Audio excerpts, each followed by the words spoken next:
Hamas को Israel ईंट का जवाब पत्थर से दे रहा है, मानो इजराइल ने हमास के खात्मे की कसम खा ली है। लेकिन इस बीच जंग में व्हाइट फास्फोरस का जिक्र होने लगा है। लेबनान कह रहा है कि इस वॉर में व्हाइट फास्फोरस का इस्तेमाल किया जा रहा है। कन्वेंशनल वॉर में व्हाइट फास्फोरस के इस्तेमाल पर बैन है। आखिरकार ये मान लिया जाए कि इस जंग में व्हाइट फास्फोरस की एंट्री हो चुकी है। आखिर कितना घातक है व्हाइट फास्फोरस, इसका एक्सप्लेनर देखिए।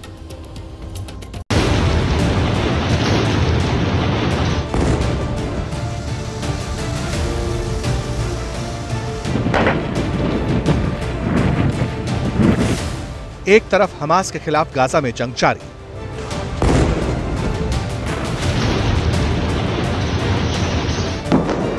दूसरी तरफ सीरिया की सीमा में भी बमबारी।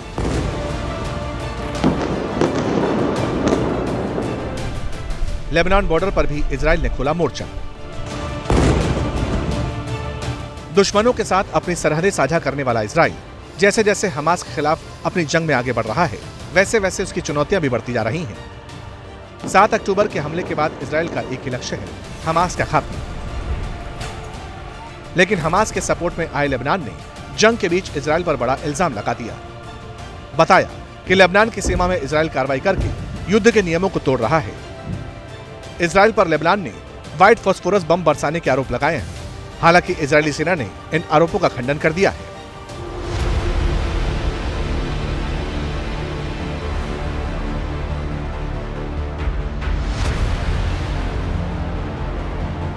फास्फोरस बम कितना खतरनाक होता है, इसका अंदाजा इन बातों से लगता है कि युद्ध के दौरान इसके इस्तेमाल पर प्रतिबंध लगा हुआ है।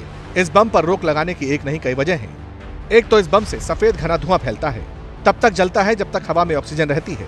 जहां यह बम इस्तेमाल होता है वहां ऑक्सीजन की कमी हो जाती है, इसीलिए दम घुटने से भी लोगों की मौत हो जाती है। जो इसके संपर्क में आता है उसके शरीर से फास्फोरस छुड़ाना मुश्किल हो जाता है। इलाज के दौरान ऑक्सीजन के संपर्क में आने पर फास्फोरस फिर से जलने लगता है। हड्डी तक पर इसका असर होता है, जिसके चलते अंदरूनी अंगों पर फास्फोरस का बेहद खतरनाक प्रभाव दिखाई देता है। सबसे ज्यादा नुकसान किडनी, लीवर और हार्ट को होता है और मल्टी ऑर्गन फेलियर से इंसान की मौत हो जाती है।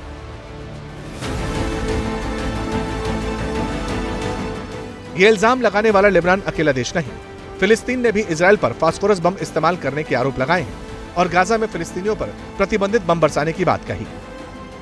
Human Rights Watch has found that we have verified that there are 2 incidences that the Israeli military have used airbursts of artillery-fired white phosphorus, one in Gaza port city and the other on the Israel and Lebanon border. We are very, very concerned about this, obviously because of the impact that this will have on the civilian population, which in the case of, in particular, Gaza, but also on the border of Lebanon and Israel, is highly densely populated. Israel से पहले रूस पर इस प्रतिबंधित बम के इस्तेमाल का आरोप लग चुका है।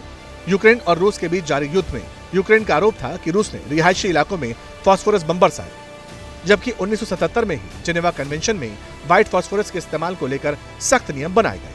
आबादी वाले इलाकों में इसके इस्तेमाल पर रोक लगाते हुए फास्फोरस बम को रासायनिक हथियारों की श्रेणी में डाल दिया गया। बावजूद इसके आज भी इस बम का खुलेआम इस्तेमाल होता रहता है।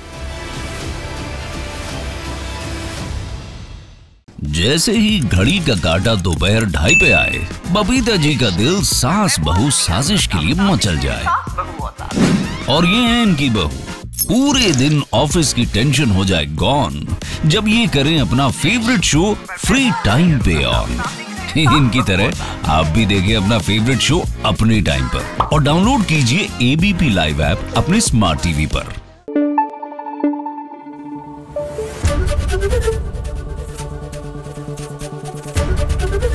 एबीपी न्यूज आपको रखे आगे।